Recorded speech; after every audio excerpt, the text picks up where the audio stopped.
पहलगाम आतंकी हमले को लेकर लोक गायिका नेहा सिंह राठौर के बयान पर कवियत्री अनामिका जैन अंबर ने जमकर निशाना साधा। उन्होंने सोमवार 28 अप्रैल 2025 को कहा कि जहां पूरा देश एकजुट है, पूरा देश एक स्वर में आतंकवाद के खिलाफ कार्रवाई की मांग कर रहा है, वहीं कुछ लोग ऐसे भी हैं जो गद्दारों की भाषा बोल रहे हैं। अनामिका जैन अंबर ने कहा कि जो लोग ये कह रहे हैं कि जैसे ही आतंक की घटना घटती है, ये सरकारी पत्रकार, ये सरकारी कवि गाने लग जाते हैं, जैसे ये कवि जाकर पाकिस्तान में बम फोड़ आएंगे। इसके जवाब में उन्होंने कहा, गद्दारों की भाषा बोलने वालों, हमें इतनी हिम्मत है कि दुश्मन को दुश्मन कहकर ललकारते हैं। दुश्मनों की भाषा बनकर देश विरोधी हथियार नहीं बनते, दुश्मन का हथियार बन गए। अनामिका जैन अंबर ने कहा कि पता होना चाहिए कि ये घटनाएं जो हुई है न इसे भूलेंगे न भूलने देंगे, इसे याद रखा जाएगा। सेना से शौर्य के प्रमाण नहीं मांगे जाते।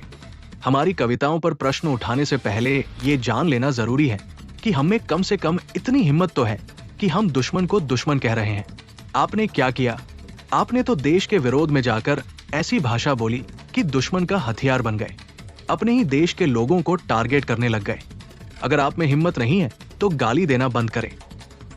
अंबर उन्होंने आगे कहा कि अगर आप में सच को सच कहने की हिम्मत नहीं है तो इस देश के प्रधान सेवक को और देश के लोगों को कम से कम गाली देना बंद करें।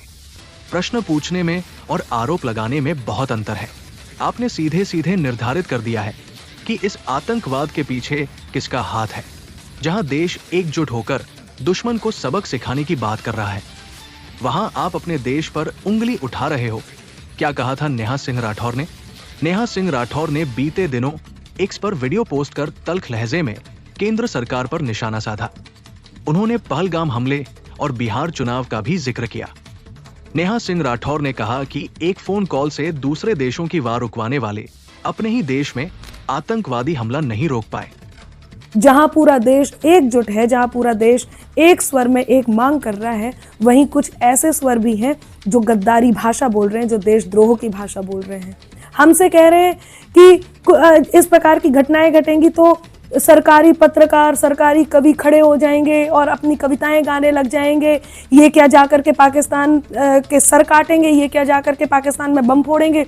अरे पता होना चाहिए, हमारी कविताएं ये बताती हैं कि ये जो घटना घटी है इसे ना भूलेंगे ना भूलने देंगे, इसको याद रखा जाएगा। सेना से शौर्य के प्रमाण नहीं मांगती।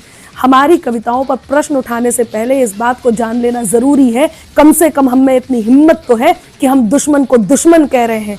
आपने क्या किया? आपने तो देश के विरोध में जाकर के ऐसी भाषा बोली कि दुश्मन का हथियार बन गए। अपने ही देश के लोगों को, अपने ही देश को टारगेट करने लग गए। दुश्मन को दुश्मन कहने की हिम्मत नहीं है, दुश्मन को ललकारने की हिम्मत नहीं है।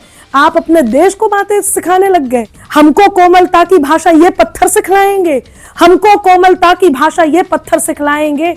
सांप जहर से बचने वाले अब मंत्र सिखलाएंगे, जिनका केवल एक लक्ष्य है देश को खंडित करने का। देशद्रोह में, देशभक्ति में ये अंतर सिखलाएंगे।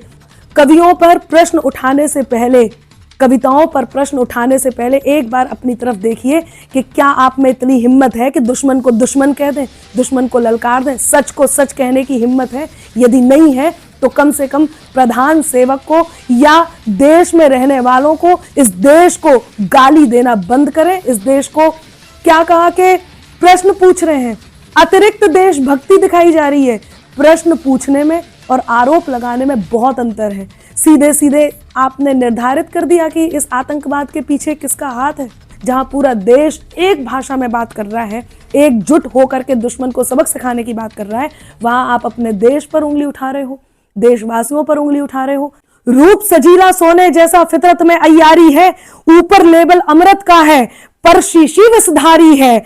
अजब दोगले धागे हैं ये कुछ लोगों के कपड़ों में, रंग है रोगन देशभक्ति का, अस्तर में गद्दारी है। और इनके साथ क्या होना चाहिए?